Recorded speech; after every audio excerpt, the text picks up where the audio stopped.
Mr. Treasurer, quick question here. Yeah. First of all, great turnout tonight. Are you emboldened by this? Are you ready to hit the road now? Yeah, we're feeling a real surge of enthusiasm for the campaign as we get into the final weeks. We had a great debate last week, and we believe that our message is cutting through, which is that we're on the side of working people, taking on the oil companies, taking on the drug companies, and our opponent is in the pocket of those same big companies that are overcharging people on everything. Had you met the secretary today? I had spoken to him before, but I think this is the first time I met him in person. And we heard a lot about the risk of Republicans gaining more power in this election.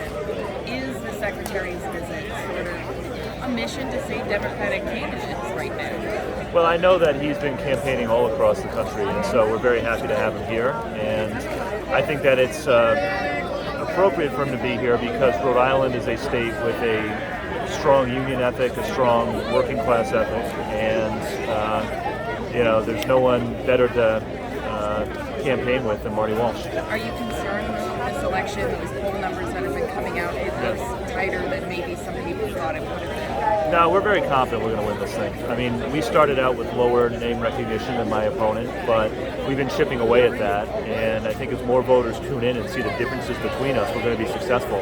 You know, voters want someone who's going to protect Social Security and Medicare, crack down on the cost of prescription drugs, support better wages and better benefits. I have a consistent track record of always being on the side of working people throughout my time in public life. Alan Fung was against the Affordable Care Act, against the minimum wage increase, against cracking down on price gouging by the oil and drug companies. So as more and more voters tune in and see the contrast between us, we're confident that we're going to be successful. And Alan Fung attempted to make you out to be a rich guy, basically, or from a wealthy family. Is this part of an effort to connect with working people and focus your messaging on that? Listen, we all come from different backgrounds, but what defines us is who we decide to fight for. And I have always been on the side of fighting for working people, better wages, better health care, workers' rights. And Alan is a former insurance lobbyist who has always taken the side of wealthy corporations instead of working people. General Treasurer, I'll ask you the question I was going to ask Secretary Walsh. Today was a very strong statement about union values, union participation, union workforce, the middle class. What message do you have or advice do you have to small business owners who right now are facing shortened opening hours, a real crisis, if you will, ironically, in underemployment? Yeah. Well, listen, a lot of the same factors that are squeezing small businesses are the same things that are impacting working people too. So, small businesses are impacted by price gouging from the big oil companies. Small businesses are impacted by the cost of health insurance if they're, helping their employees with the cost of health care. And so, cracking down on price gouging by the big oil companies, the big drug companies, that'll benefit small businesses in addition to benefiting working people. How do we get more people, though, to work for small businesses?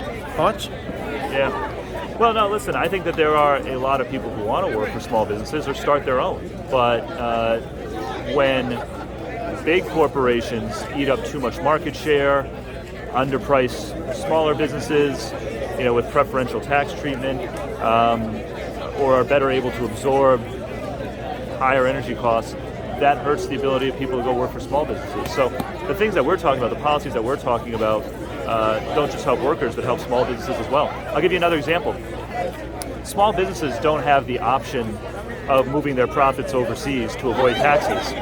Big corporations have been doing that for years.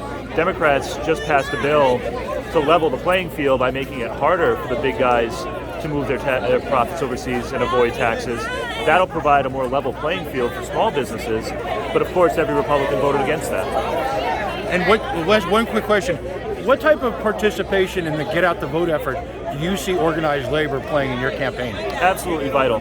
Today alone, I think we have 5 or 6 different canvases going across the state. At least 2 or 3 of them are being run by organized labor, but we've got others that are just, Rhode Islanders who care about making sure that we have Rhode Island values representing us in Congress. Thank you. Thank you.